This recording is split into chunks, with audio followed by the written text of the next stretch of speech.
Hey sports fans, Coach Nick here, and welcome to another edition of Court Call with Ronnie Nunn, a little special edition. We wanted to cover some plays from last night. So Ronnie, I dragged you down to your office to do a special one for us. I hope you're feeling okay today. Feeling fine and still working on that knee, but excited about talking about some of these plays when they come up like this. Well, let's do it because it's fresh on everyone's minds. And the first one we want to go through was something that I'm not sure you've ever seen in your long career of Robert Sacre fouling out of a game with time left and having to stay in the game because they didn't have anybody else to play for him. Yeah, the NBA is probably one of the only leagues, other than probably the D League, that does not have a foul-out rule. We have a foul-out rule. Everybody believes you can foul out. In college, you play against 4 against 5. If you foul out, that's it. But in the NBA, there is never more than a 5 against 5 game. It always must have a 5 against 5 game. So in the case with Sacre, he is the last to foul out. And because the other players cannot come in for him, he must stay in the game to be the 5th player. But you pay a penalty. Every time he fouls, it's a technical and against his team. And, of course, the other team gets a free shot. Now, if someone else fouls, it's not a technical. It's only what Sacre does while he's out there. If he causes an offensive foul, it's a tech. Defensive foul, it's a tech. And it's a team foul as well. So you could have a team issue where you get penalty shots. So it's a lot of points when he's out there. Well, let's first look at the foul itself because I feel like there's a bit of a controversy whether or not they should have blown the whistle. We have a guy driving the basket and they run into him. He's certainly stationary. So what's the rule here as far as the restricted area goes and where his feet can be? Well, I'm watching the play right now with you, and you'll notice that Sacre is going to end up being a secondary defender on a baseline drive. And as he starts stepping back from the free throw line, his responsibility is to get outside of that restricted area. And the reason why I say that is if the ball carrier, watching a lot of football lately, but if the dribbler has the ball caught on the outside of that, remember that 3-foot posted up mark we talked about on the baseline, if that catches there and a drive ensues, it's incumbent upon the secondary defender to get outside of that restricted area. Now, if that drive was from the backboard to the baseline, you notice the restricted area lines don't go to the baseline. That would have been a normal, regular play. Probably would have got an offensive foul. But the driver recognizes he's at the borderline of the backboard, and so he comes out to clear it completely, and Sacre's late in being there. Actually, Sacre's there in time. His feet are not outside the restricted area. He's vulnerable, and the contact caused a defensive foul. Okay, so there's no real interpretation on that one. The bottom line is his feet were there inside, no matter what the fact that he was stationary, and it's a foul. Yes, because the contact was enough, even though he looked great. I want to reinforce that's great positioning by Sacre for you big men that come in to help out. But you got to realize you want to get up above the restricted area line. By the way, the official who made the call was on the outside. He would not normally make that call. He waited to see if his lead official, who's in our picture, would make it. But he probably didn't get his eyes to the feet of Sacre, so he made it. He had a very emphatic signal, and he pointed immediately that this is a block because the defender was not outside the restricted area line. So now let's go to the next level of the rule here because obviously he's fouled out, and no one else is left on the bench. I think the only other player that was physically able to play was Chris Kaman, who had fouled out a little bit earlier. So Go ahead. Well, so here's the question is, we know what happened, which is they allowed Sacre to stay in the game, and they called it a technical foul. But why is Sacre allowed to stay in the game as opposed to Kaman? Okay, the rule is that he's the last player that fouled out. Now, for example, let's say Sacre gets a defensive foul here, and he gets hurt, and he's got to come out. Well, then Kaman comes in, but because he was the last to foul out prior to Sacre, he comes back into the game. The technical fouls still go on every time Kaman makes a foul, offense or defense, and everything else remains the same. A player foul and a team foul. So the bottom line is that Sacre, can play with 6 fouls. He's the last person to foul. The game still has to be 5 against the 5, and that's how the NBA deems that. And I really think it's a good rule. Whether, in theory, if Kaman was hurt and Sacre gets hurt on this one, there's no one left, then what happens then? Do they have to play 5-on-4, or is it a forfeit? But there would be 6 players. There's 2 more. Remember, the start of the game, you must have 8 uniformed available players to play. I have not had a situation where players, the last 3, for example, that fouled out were also hurt. That would be an interesting scenario, and it would actually provide for a new rule. I think if 3 players are hurt because they did participate and they couldn't come back in the game, I think we'd see a new rule, because then I think we'd see a 5-against-4, because there's no way to compensate for the rule in that case. That would be an exception. We did see Steve Nash get into uniform with about a minute or a little more than a minute left in the game. It's not clear who told him to do that, but the question now arises is, wouldn't he have been forced to go in once he suddenly becomes eligible wearing a jersey on the bench and take Sacre out? Good question. One thing about basketball, sometimes the basic tenets of the game remain the same, even in a CYO or a game in the park. Once you want to be part of the game, your name has got to be in the playbook, in the scorebook, to say that you're an active player and you can play. You know how people come to the park and say, but I'm on the roster and I could play. He says, yeah, but you're not in the scorebook. So same with Nash. He was not in the scorebook to play that night, so he can't come Johnny come lately. And all of a sudden, though he's a member of the team, just like you see in a lot of tournaments, yeah, here's the register of the team or the roster. Can I play? No, because you weren't here to put you into scorebook. And that's why a lot of coaches on these various leagues outside always put people's names in the scorebook because they arrive late or whatever have you.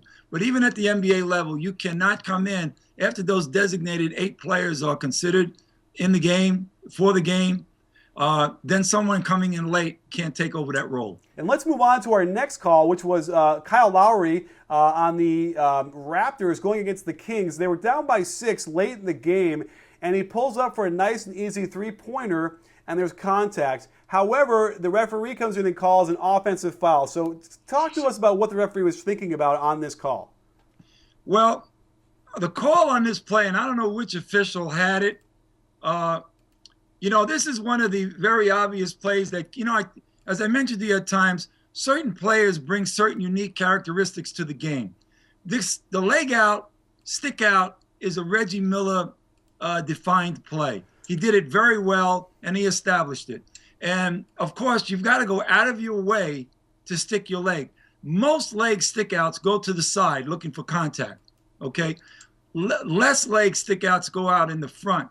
But, however, if you're a basketball player, you know that if you're going to fade a little bit, even before your shot, you're tending to keep the balance by something's got to be in the front because you'll fall back on your back. And that's usually your legs carry that weight as you do a fadeaway, for example, a fading shot. And in this case, I think the official was too over-officious, going back to the basics and not realizing that this was a habitual motion for this type of shot. How vociferous does that kick out need to be to merit that call? I think that kick out's got to be more than what we see Lowry do. Because if you notice, Lowry's almost 3/4 of his play is almost that his feet are together. But as a shooter, as a basketball player, there's sometimes that right leg, if you're a right-hander, will end up extending a little further out. I tell you what the best thing would have been to do was to make a no call out of it. Because the extension at that point, yes, it could have been something he was looking for, but I think we're being too close microscopic to make that call from the angles that I saw. Now, he may have seen a better angle. He may have caught him say, I think I can get a piece of the defender and do that. And if that shows itself, then I like the call. How much of a no-brainer is it when the guy runs down the court, 50 feet away from the referee to call a tee? Is that simply no interpretation and just it's a tee? Yeah, that's a no-brainer. That's become an interpretation, showing up the official, showing up an authority figure, unsportsmanlike act, racing around like a chicken without a head on a call. And, what I'd like to see a medium ground with this. I would like to see a player recognize that he's unhappy about the play, just stand up and walk. If he could just walk in a direction, not feverishly not demonstratively, just walk away, go 10 feet one way, go 10 feet to the right, figure out a geometric pattern you want, because you're not yourself and you're upset, but you're within the guidelines of not showing anyone up. You can be upset and walk away. Good point. And I agree. The rule is the rule. So I'm not going to say, oh, it shouldn't be a T, because it is a T no matter what. But yeah, I agree. I feel like there needs to be a little bit of that release of tension, and that would clean up a little bit of these things. So let's move on to our last play of the day, which is Norris Cole going to the hoop in the open court. Perhaps throwing out a little chicken wing of his own, but then getting a continuation. So let's get to the continuation first. Ronnie, do you feel like that was a legitimate continuation call? I think on this play, when you have a defensive foul followed by an offensive foul where they're almost simultaneous, you take the most obvious. And I would have liked to have seen the official call an offensive foul, because what happens with Cole is he clearly clears space for him to finish this play. But let's say the official says, it's close to whether he gathered, it's really a tight play to whether it's continuation. Then I would have liked to have seen him call the call on Crawford and take the ball to the sideline instead of giving him the follow through, because the follow through involved an infraction. The third option is, if you think the follow through was enough that it had to be addressed, then the only thing you can do in your mind is say, I blew the play, I whistled the play on the continuation. That push-off cannot be allowed, and I'm going to give a technical foul because that's a secondary act to my act. And that would clear it up. So there's three separate ways in which to do it. Now, they'll get some eyebrows up on a technical, but you're trying to protect the interpretation and the rules of the game. You can't have somebody push off when they're fouled and you make that kind of action. That has to be addressed. So let's just say he didn't push off and was just fouled. Would that have been a travel after the call and no basket, No. Or do you think it should count? No, that's a two-step count. To me, I would have called a continuation without splitting hairs. Had he not pushed off, I think it was a fine call. A fine call without splitting hairs. I agree. And I think that what I like about what Cole did was the Euro step with the extra long last step to jump off of is a legal play. And people a lot of times will complain that they think it's a travel, but it's the same amount of steps as a regular 1-2. It's just that you can extend that a little bit longer. And certainly the precedent has been there to establish that is legal now in the NBA. But it's a quality step. You're always permitted to take your steps, whichever way you want to take them. Don't forget, we have step backs. They're the same things on jumpers. Step forward, steps to the side, as long as they are in the cadence of a gather 1-2 step. Gather 1-2 step. You want to go that way, you want to go north, you want to go south, you want to go east, when you're west, makes no difference. As long as that cadence and the rhythm to the game continues in that format. Well, it's time for us to step out and let the fans check out what we got for them and vote on and comment on whether they agree with us or not. But Ronnie, thanks for jumping on with us for a quick court call. Great stuff. Some unprecedented stuff. I'm not sure we're going to see a guy foul out again like that in a long time. And we'll keep it up, and hopefully we'll get some more great plays like that in the future. Well, it's coming. Second half of the season is the second time in the NBA. You got preseason, you got the first half, you got the second half, and then you got the run towards the playoffs. And in the playoffs is the third, and of course the finals another. So you got 5 segments of a great NBA season. And by the way, the most curious stuff is yet to come.